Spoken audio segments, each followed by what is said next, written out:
are some things I wish I knew before I got a tummy tuck, like bleach. Ladies, I'm going on my 4th breast surgery in less than 2 years.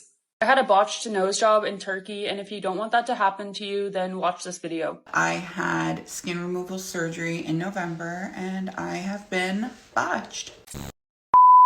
Hello everybody, welcome back to my channel. It's Cynthia here, and guys, in today's video we're going to be looking at stories of people that have gotten plastic surgery done, different types of plastic surgery actually, from tummy tuck to veneers to rhinoplasty to even BBL, basically a lot of plastic surgery. Okay, now we're going to be looking at these stories and how they spoke about them being botched.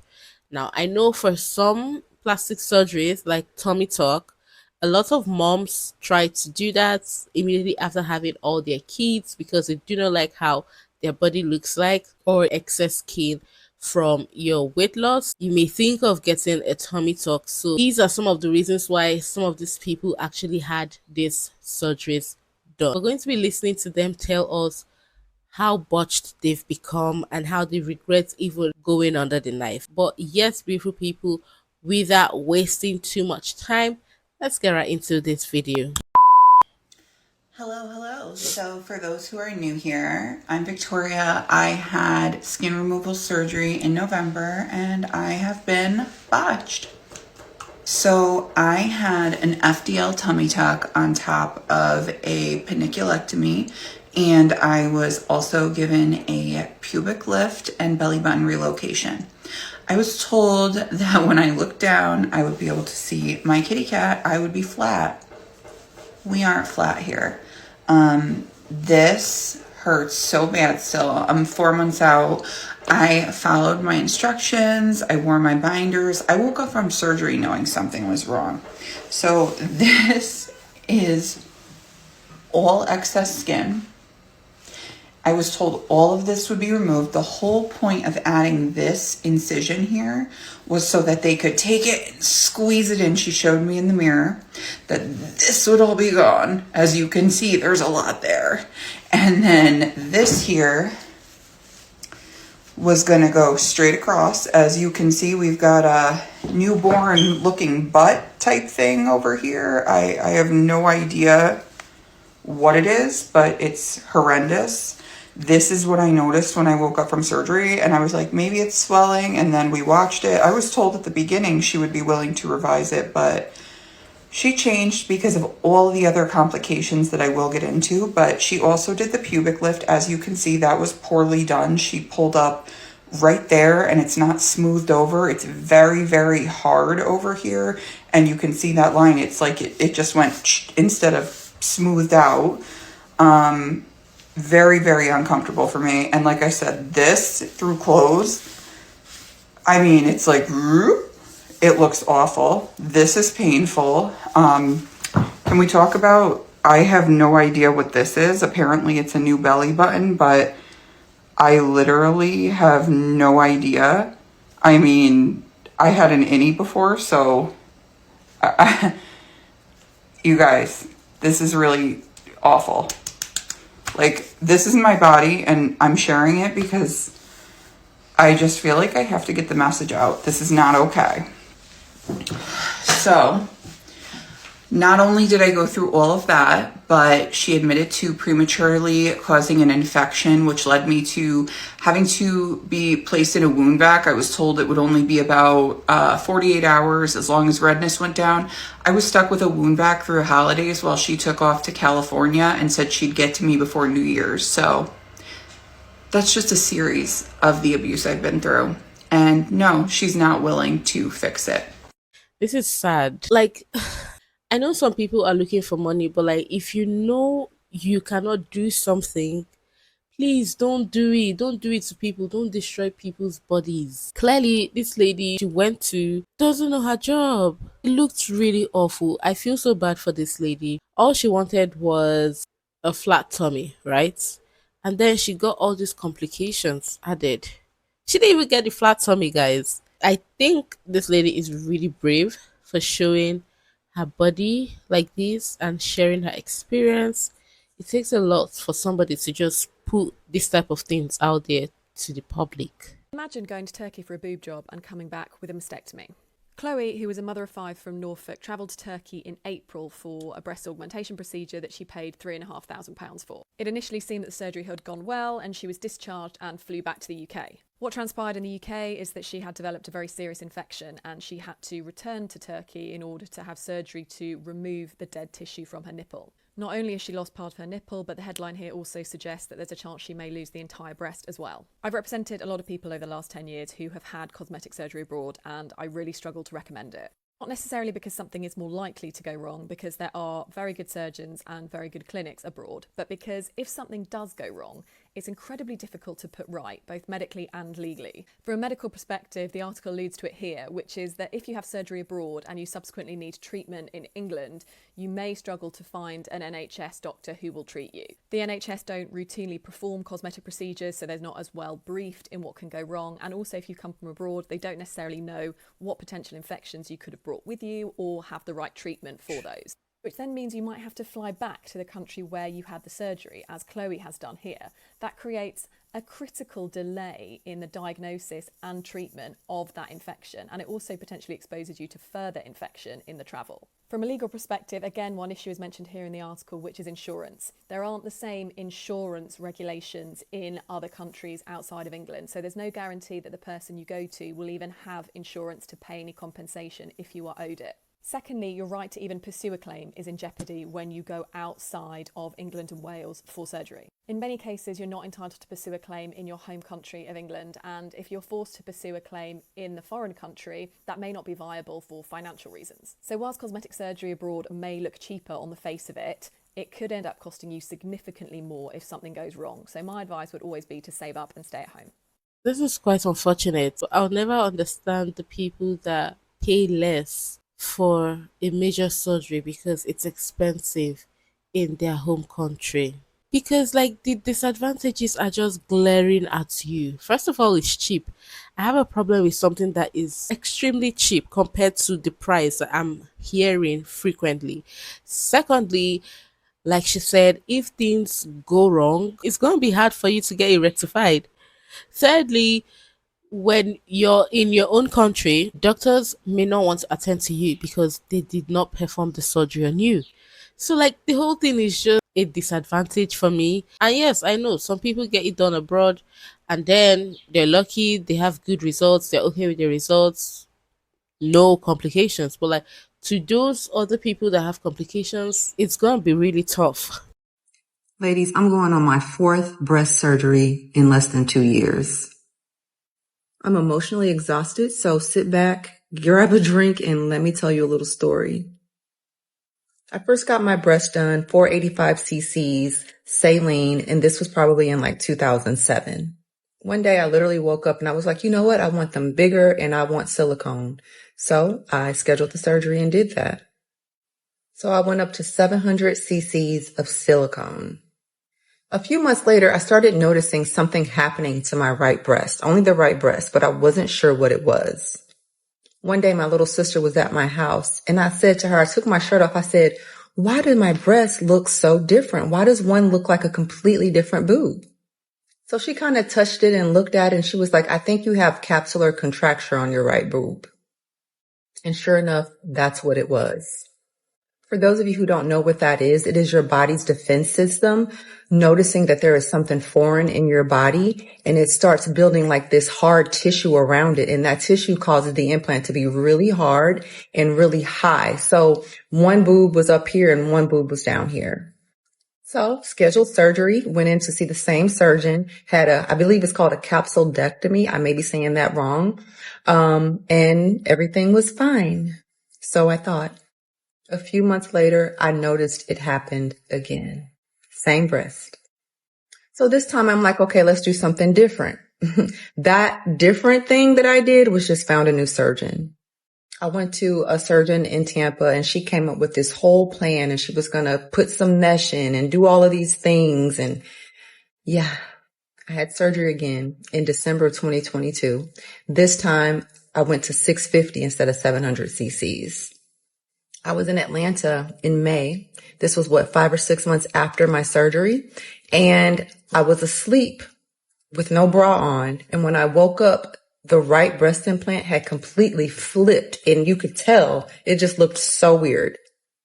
The surgeon, by way of pictures, did confirm that the implant actually did flip, and gave advice on how I could flip it back. You guys, my sister and I was in the bedroom on the floor flipping this implant, and it was one of the most traumatic things I've ever done. I will tell you about the most traumatic thing that I've done in this story time. So, breast implant flipped back to the right side. I went on about my day and my trip, and everything was fine. And then it started to come back. It was almost like the trauma of the boob flipping and me flipping it back caused my capsular contracture to come back. So a month later, it started getting hard and high again. If you do research on this condition, you come to understand that the more surgeries that you have to fix it, the more likely it is to return. I knew that me getting new breast implants, that there was a high probability of it capsulating again. So, did some research and found a company that does ultrasound therapy and massage of the boob in hopes of kind of like loosening up the capsule and letting the boob soften and fall.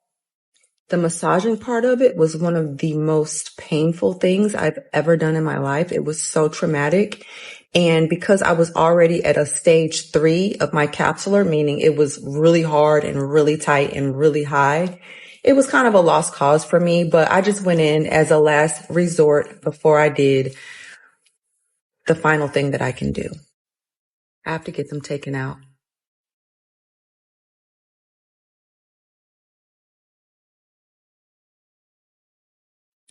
I should have just left them alone. There was nothing wrong with them. Nothing. I can't believe I'm on this app crying, but like, it has been really, really hard.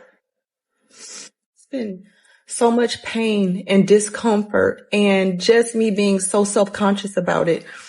So now I'm doing research on doctors who are really good with explants, someone who can fix the capsule and then give me a lift.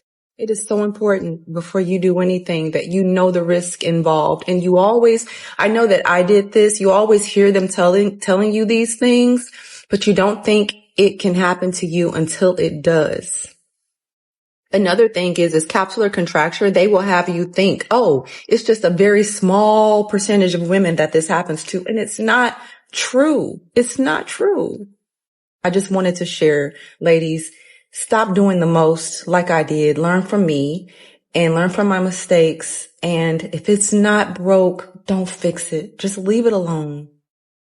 Once again, guys, I'm going to say this. These ladies are brave for sharing stories like this, because it really takes a brave person to come out and tell you she's regretting something and it's giving you all the reasons not to do the same thing she's done. And she did make a point. When some people hear this type of things, they feel like, oh, it's never going to happen to me until it actually does. I'm so happy this was included in the number of videos I was going to look. So please, please, please share this video to your loved ones. Let them know what's happening. Like she said, if it's not broken, please don't fix it. I had a botched nose job in Turkey, and if you don't want that to happen to you, then watch this video. The photo on the right is my nose before the surgery, and the photo on the left is what my nose was supposed to look like, and this is what my nose looks like now. This is my nose now. As you can see, I have a depression here. It's really hard for me to breathe. Aside from having a saddle nose deformity with a droopy tip and looking significantly different than I did before, I also have gut issues now and skin problems from all of the stress and antibiotics I had to take from the infection. To look out for is if you are looking for a revision, if the doctor lists off a bunch of things that are wrong with your nose and your nose is relatively or almost perfect, that is a huge red flag in itself. If there are horror stories, listen to them and trust your intuition. I had a really bad feeling before my surgery that I shouldn't go through with it, and I didn't listen because I was already in Turkey, and now this happened. Please be careful. Am I like the only one? I feel like her nose was perfect before she got the surgery. I don't know, guys. Am I like the only one looking at this? Yes, guys. Still remains that if it's not broken, don't fix it. Now she has breathing problems. I feel like most of these surgeries just end up causing more troubles to you. In the case of like big stomach and then you want to get a tummy tuck, there's shapewears you can wear if you want to go out. I feel like that's like an alternative to getting surgeries that you don't know how the outcome will look like. But yes, let's keep watching. So I'm gonna start this video off crying because I was just talking to my husband about my tummy tuck results, and ultimately I'm just not happy with my tummy tuck results. Let me preface this by like, my surgeon is awesome. I think he's amazing.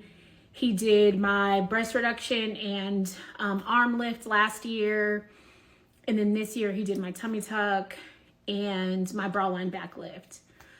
I don't feel comfortable with showing my stomach because I'm not happy with it.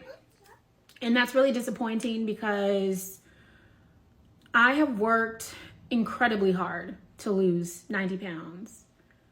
So hard. And I'm still every day like busting my ass, like on my walks, doing weights at home.